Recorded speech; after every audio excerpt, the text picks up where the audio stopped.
गुजरात में कांग्रेस को चुनाव से पहले बड़ा झटका लगा है। हार्दिक पटेल कांग्रेस छोड़ भारतीय जनता पार्टी में शामिल हो चुके हैं।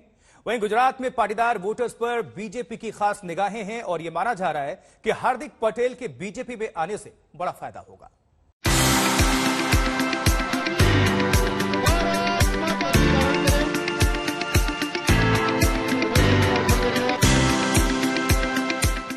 हंसते मुस्कुराते, हाथ हिलाते, उम्मीदें जताते हार्दिक पटेल ने हाथ का साथ छोड़ हाथों में कमल थाम लिया। जिस बीजेपी से 36 का आंकड़ा, जिस बीजेपी विरोध के दम पर उनका राजनीतिक उदय हुआ, उसी बीजेपी को हार्दिक पटेल ने गले से लगा लिया। भारत माता की वंदे वंदे वंदे। हाथों में केसरिया पगड़ी और गले में केसरिया पट्टी। हार्दिक पटेल का बीजेपी में आज बाकायदा दाखिला हुआ। बीजेपी मुख्यालय कमलम में हार्दिक को आधिकारिक तौर पर बीजेपी की सदस्यता दी गई और फिर हार्दिक ने बीजेपी में आने का मकसद भी बताया। और मुझे निश्चित रूप से ये सौभाग्य मिलेगा कि जब पूरा गांव किसी हवन में ओम के नाद से जब स्वाहा करता हो तो कहीं ना कहीं हमें उस स्वाहा में बैठना चाहिए।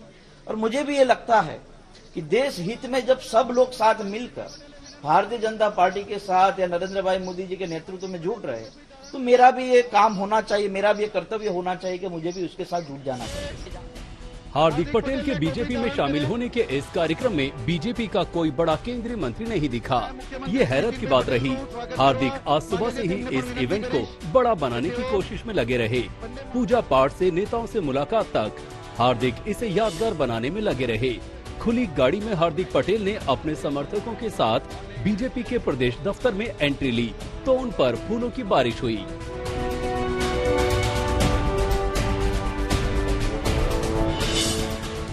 बीजेपी की सदस्यता लेने से पहले हार्दिक पटेल ने नितिन पटेल से बंद कमरे में मुलाकात की।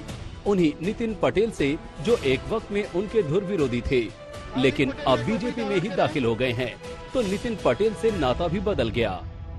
जहां कांग्रेस पार्टी किसी भी प्रकार का काम करना नहीं चाहती, वहां पर मैं आपके माध्यम से गुजरात के उन सभी दूसरे दल के नेताओं से आह्वान करता हूं कि आइए सब साथ मिलकर हमारे गुजरात के व्यक्ति जब देश के प्रधानमंत्री के रूप में इस राष्ट्र की सेवा में अपना कार्य अविरत आगे चला रहे हैं, तो उसमें हम लोगों को जुड़ना चाहिए। और मेरा यही मानना है कि सरदार वल्लभ भाई पटेल गुजरात का अभिमान थे, मोरारजी भाई देसाई गुजरात का स्वाभिमान थे, और नरेंद्र भाई सिर्फ गुजरात का नहीं लेकिन संपूर्ण विश्व का गौरव है। तो ऐसे समय में इस गौरव के साथ जुड़ना चाहिए। हार्दिक पटेल राष्ट्रीय स्तर पर 2015 में चर्चा में आए, जब पाटीदार आरक्षण की मांग के लिए सूरत में उन्होंने एक विशाल रैली की, जिसमें 3 लाख से ज्यादा लोगों के जुटने का दावा किया गया। इसके बाद 25 अगस्त 2015 हार्दिक ने अहमदाबाद के GMDC ग्राउंड में 5 लाख से ज्यादा लोगों के साथ क्रांति रैली की।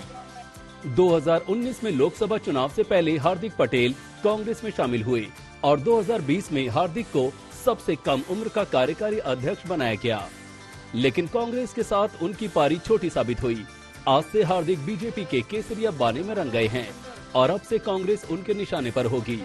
गोपी घांगर के साथ सौरभ वक्तानिया, अहमदाबाद, आज तक।